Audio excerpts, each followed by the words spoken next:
go. Back over to the meat of the pack right now. That is Haiden Deegan way back right now.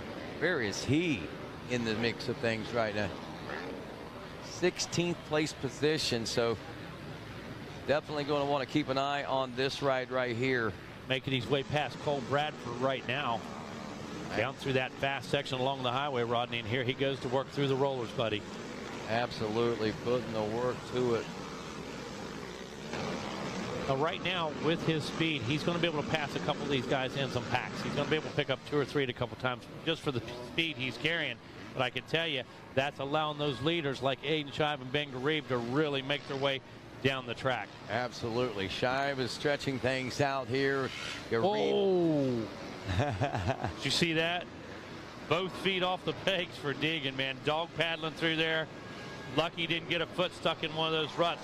Mercy. And I tell you, he's got a host of riders he's got to try to get through. And like you said, this is a chance for him to get a pack of them, like 4 of them at a time, like we just saw right there.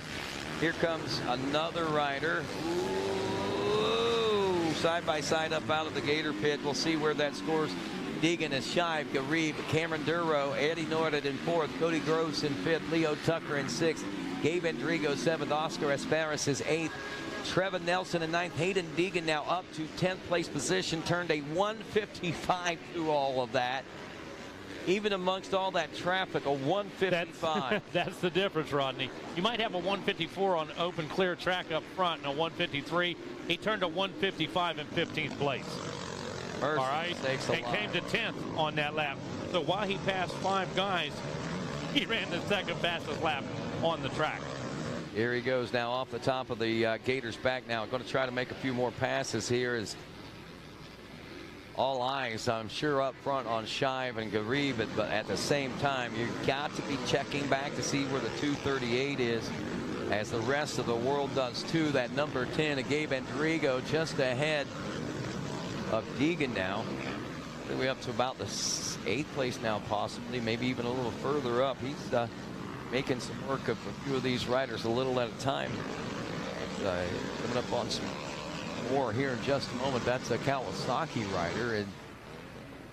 And Rodney, watch how that Star Yamaha settles into that rut. Is that Norred already? I believe it probably is, to be quite honest with you. He passed at least 2 more riders. That was going to be Lise Nelson as Perez. I believe Endrigo was on a Honda, so I believe he went by him in that corner right over here. Oh, a little sideways coming out of the Gator pit there. I don't know if he's gotten up that far. We'll find out here in just a second. Shive checking out of the Gator pit. He's still got together. He's been back in the number 2 spot on that Yamaha. Cameron Duro in the number 3 spot as they check through now.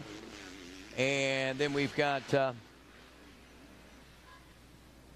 Cody Groves, Eddie Norred Jr. dropping back, and that is Haiden Deegan right behind. So that's for 5th place. Now Groves had gotten around him, so Haiden Deegan is up to 6th. I was wondering, I didn't think he'd gotten as far as up to 5th, so he did get up to 6th place, and that's making some more sense here. But even further than that now, as the hammer is down and he has made his way out of the Gator pit one more time. Some real estate up there to the next couple of positions of Cody Groves and Cameron Duro. And he's matching times with Cody Groves right now. Exactly. But I think with a little extra free air in front of him, he might be able to run a little faster pace. There they go, as they have locked horns, battling for the position. This will also play favor to Deegan's advancement as well. Sure. No question. Those guys will get locked in a battle. That's going to allow Deegan to free things up a bit. Again, last lap, another 155. Very consistent, but again, doing it in traffic. Cameron Duro drops to 4th. Groves is up to the number 3 spot. Now, Groves, he's not slowing down any. He's on kind of the same pace that Deegan's on right now. Exactly. So, Groves could be the next victim in line for Haiden Deegan if he has his way of it. And right there he comes. You can see he's charging right beside Duro right now. Duro's given up a spot. He's fallen back a bit. He was sitting up there in that number 3 position, so he has definitely given up some spots. Yeah, so Cameron Duro now up to, Cody Groves now up to a 3rd place position around Duro. Deegan is up to that 4th place position now, and closing in. Look at the real estate that's closed up in just the last quarter of a track. Deegan is right in this track like no one else seems to be at this point.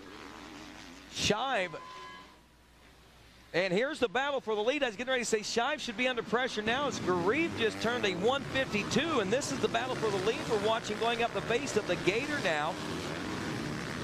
Yeah, you know what to expect out of Garib. When he gets the smell of blood in the water, he's going to go in attack mode. He's always faster at the end of the moto. And take a look at the 39. Oh. Here he comes. There he goes to the inside. Picks a good line. 7:31. Shive said, just not yet. We're going to go back to the lead. So those two exchange paint just a bit right there as they work their way back down into the flats. Back to the inside goes Garib. Can he make the short track work? No, the momentum right now for Shive sets him up to the inside, and he grabs a handful.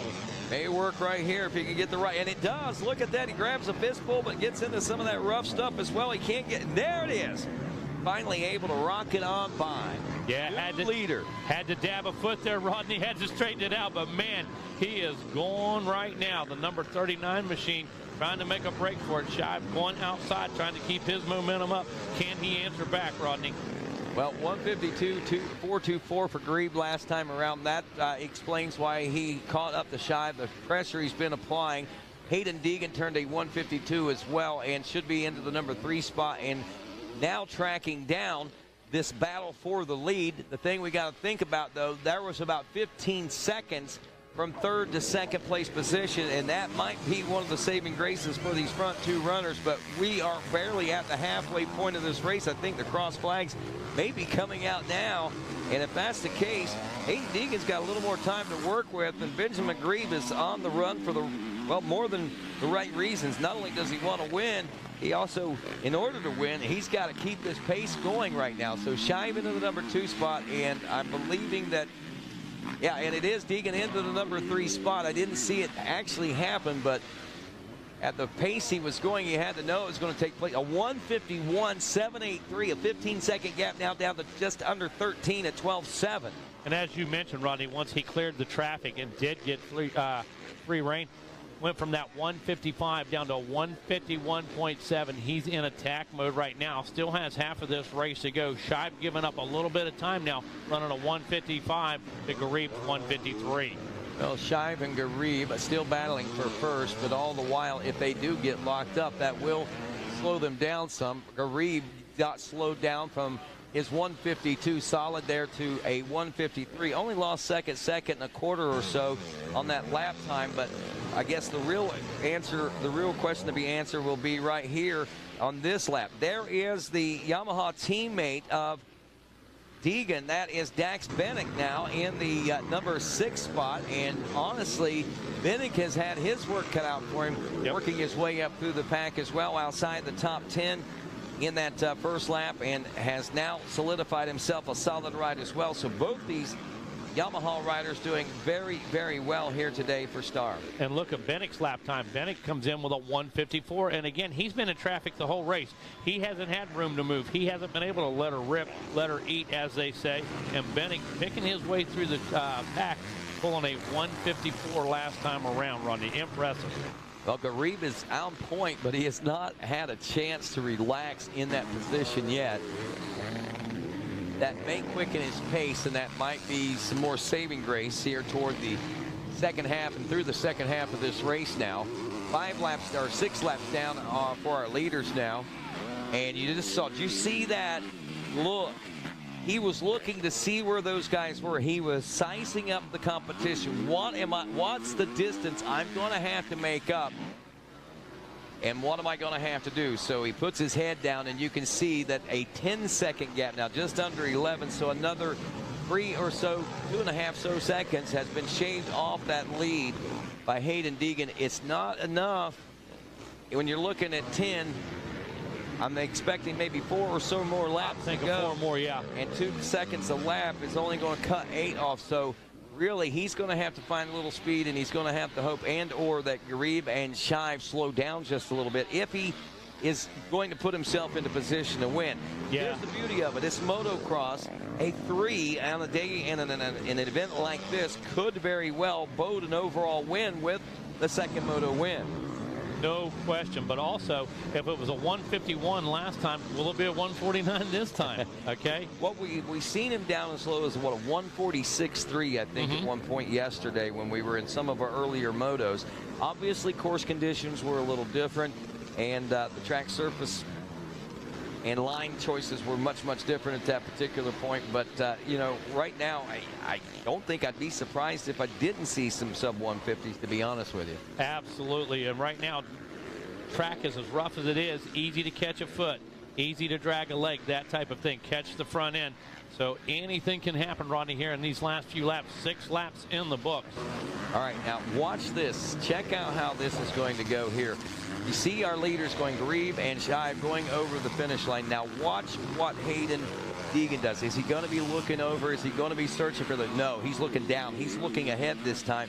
He knows what the mission is. I think actually he sees Shive just ahead of him. Shive 7.2 seconds, but I think when he lofted over top of that finish line jump, he saw just exactly what he needed to see. Yeah, he didn't have to look over. He looked forward, Rodney, and there they were. He closed that much time that they actually weren't over in that next section already. And that gap, basically, I'm going to say it looks like visually cut in half when you look at the big picture. When you look at the time, 1:51.147 to 1:54.7. So, wow, 4.5 seconds faster than Shive in second, and a full 3.5 seconds faster than Garib in the lead position. Right.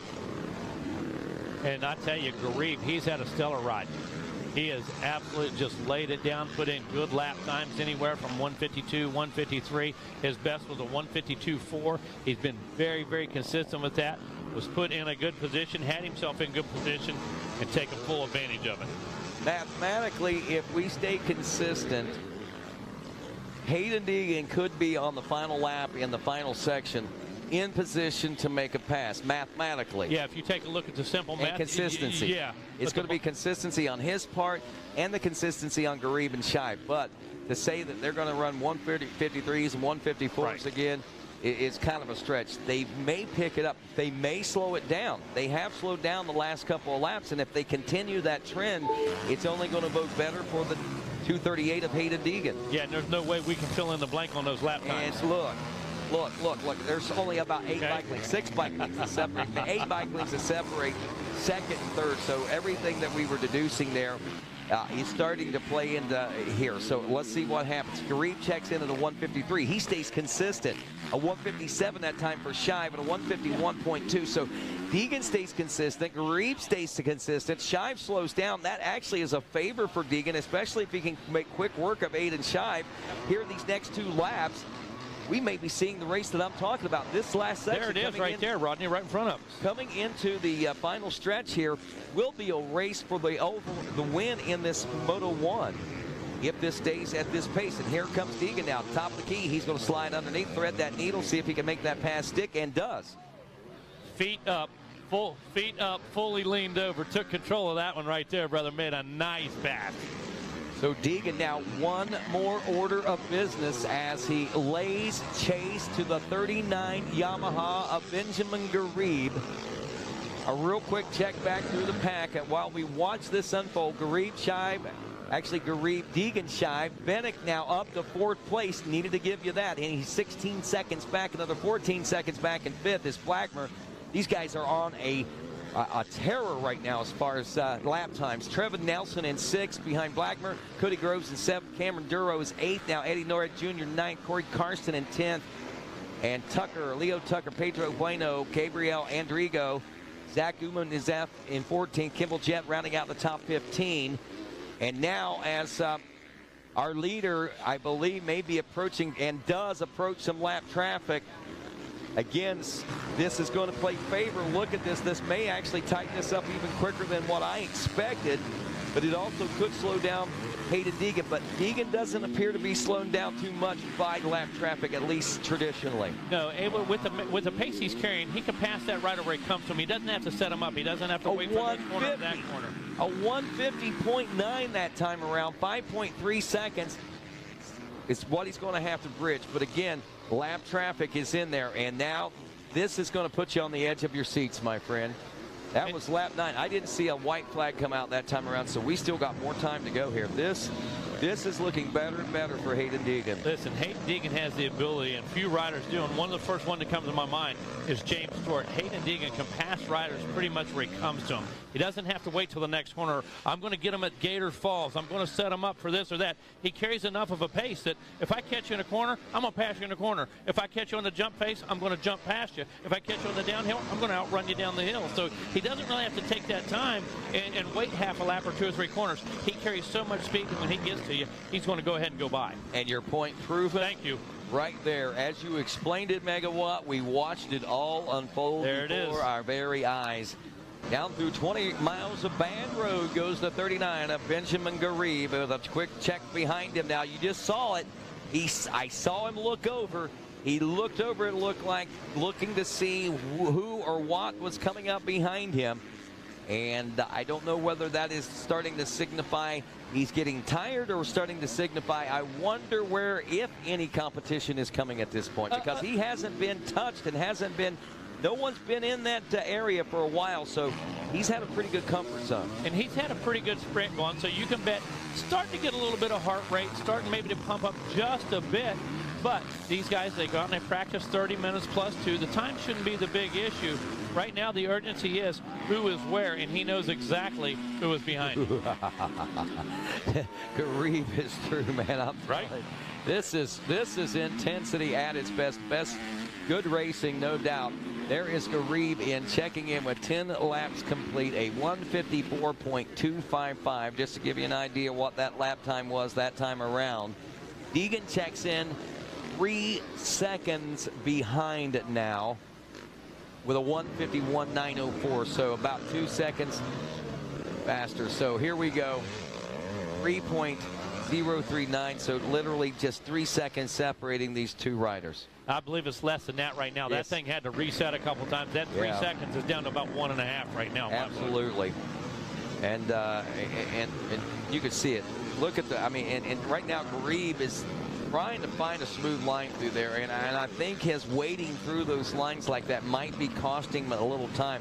I don't know that he recognizes or realizes right now that he has the 38 machine closing in so hard and fast. He realized that he's been given the pit board, and I have to tell you, several mistakes down 40 miles of bad road. If you noticed, had his weight in the wrong place, bars almost come out of his hands. So some of those small mistakes can happen for 2 reasons. One, you're getting a little tired. Number 2, you're feeling the pressure. You are. That's the bottom pressure, line. and he is feeling the pressure. Deegan going to the inside of our switches here, and that gap is 1.5 seconds. If that is what that gap is. I don't. Well, it might be that. And it's going to be tighter than that, I think, at the top of the finish line. Blue flags are out from the lap traffic coming through at the finish line. Looks like I think we have a white flag in the other hand of the finish line flagger. So going to put it down to it right here. White flag is out. Garib is through now. Haiden Deegan is through. And when we check, it is .912. There you go. All right. Megawatt, jump on this one, baby, because this is going to be the pass of the day. You better believe it. Here he comes, the 238. Rides that inside up and over the Gator's back, as we've seen him do many times today. Has a good line over there, able to pick up a lot of speed. Can he get up on the rear fender right now of the 39, Ben Garib? Garib goes into defense mode. He has to ride the short track. He has no other choice right now. Cannot leave the door open for Deegan. Deegan carrying a lot of speed, knows what he's going to do. He's going to use those outsides. He's going to use that momentum. Is there enough time left? Oh, a couple moving obstacles now, a couple lappers in the way. Deegan comes to the outside, grabs a handful of brakes, goes back to the inside under full power right now. Garib able to shut the door. Doesn't quite shut the door. Moves over one line. Here comes Deegan. Tries to smooth out that big bump. Here they go, almost toe-to-toe as they work their way through the rollers. Outside goes Deegan. Back to the inside. Can he use the short track? Can he get enough drive? Here they are side by side. Garib. There goes the 238. There it is. Last lap. Takes a quick glance over. Haiden Deegan dispatches the number 39, Ben Garib. Less than quarter of a lap to go up on the pegs. Garib trying to answer right now. This one's far from over. Down into the pit we go. Look at the crowd shifting with them. There comes Deegan, knows he has to protect, goes way to the inside. Garib wanted to go outside, couldn't get that bike pivoted quick enough. Can we get a clean corner from the 238? Here we go, give the win to Haiden Deegan on the 238 machine. And Haiden Deegan does it about 100 yards before I really calculated him doing it. And man, what a ride, but what a ride by Benjamin Garib as well. Haiden Deegan pulling that one out. Garib shy to the number 3 spot. Dax Bennick will be the number